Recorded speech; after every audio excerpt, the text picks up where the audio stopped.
পুরস্কার বেশ ভালো মানে পুরস্কারে রেখেছি। আ আ আ মানে নগদ অর্থ এবং সেই সাথে ক্রেস্ট, মেডেল সবকিছু এবং আমাদের বই থাকবে বেশ কিছু। সবকিছু আমরা প্যাকেজ আকারে পুরস্কার ব্যবস্থা করেছি। আর এই কর্মসূচিগুলো আমাদের চলমান থাকবে।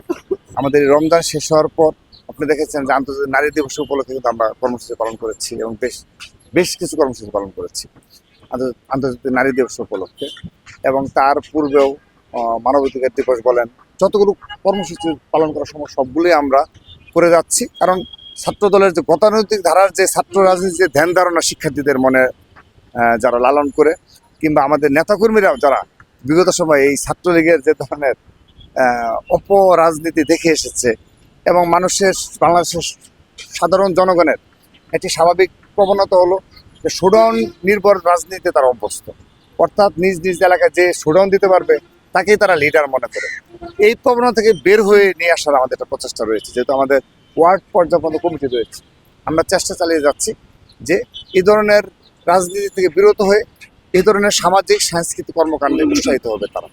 তো আমরা সেই জন্য সারা দেশে এ ধরনের কর্মসূচি, শিক্ষার্থী বান্ধব কর্মসূচি পালনে উৎসাহিত করছি।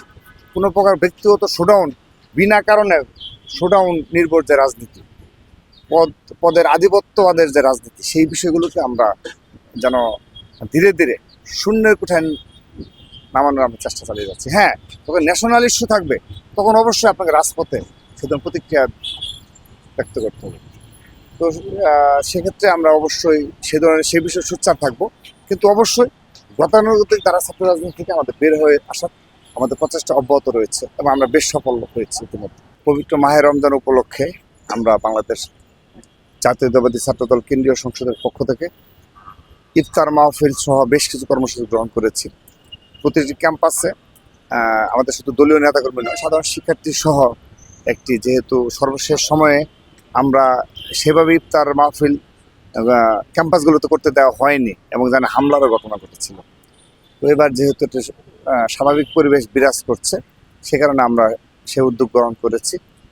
তার পরবর্তীতে আমাদের মূল যে কর্মসূচি সেটি হলো আমাদের এই হিফজুল কোরআন ও কোরআন তেলাওয়াত প্রতিযোগিতা। তো সেই প্রতিযোগিতায় আমরা অভূতপূর্ব সাড়া পেয়েছি এবং আমাদের পরবর্তীতে এই ধরনের কর্মসূচি গ্রহণে আরও বেশি উৎসাহী হওয়ার জন্য যে ধরনের প্রেরণা সেটা আমরা পেয়েছি। আমাদের এই কর্মসূচি শুরুতেই আমরা প্রথমে যখন প্রচারণায় নামলাম তখন থেকেই এটির প্রতি ব্যাপক আগ্রহ আমরা লক্ষ্য করেছি, বিশেষ করে বিশ্ববিদ্যালয়ে শিক্ষার্থীদের কাছ থেকেও।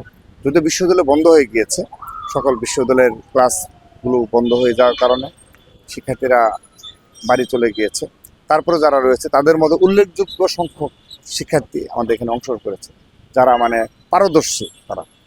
তো আমাদের সেই প্রতিযোগিতার শেষ ধার প্রান্তে চলে এসেছে।